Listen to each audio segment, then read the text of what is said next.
Pinuna ni Senator Raffy Tulfo ang kakulangan ng aksyon ng Food and Drug Administration o FDA patungkol sa mga inilalabas nitong medical advisory.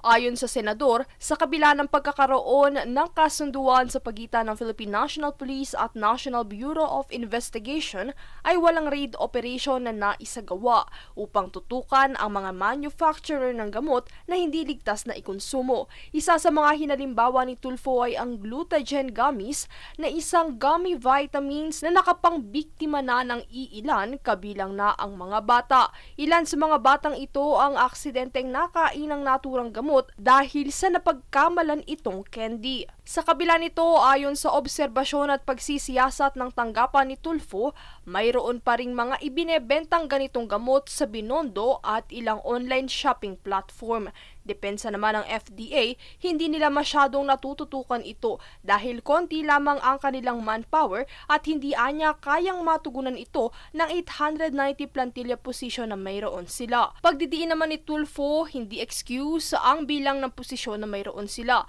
dahil kung kanilang gugustuhin, magiging posible ang pag-aksyon dito. Ang gagawin lang sir, lahat ng medical advisory niyo, babanggain na po sa Shopee. Ito ba meron sa Shopee?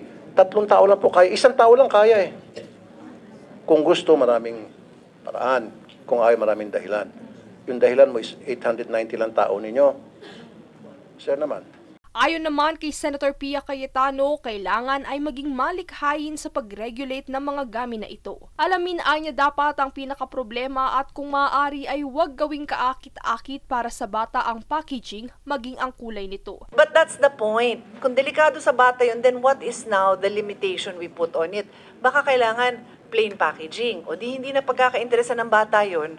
'Di ba? Small print. Ang cute nung pagka-print eh. Parang gusto mong i-squeeze yung gummies na yun. Gusto mo talagang kainin.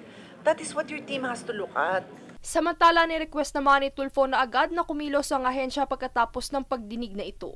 Hinamon din niya itong mag-resign kung sakaling walang gagawin na aksyon ang ahensya patungkol sa naturang issue. Mula rito sa Senado, Princess Castro nag-uulat para sa Golden Nation Network.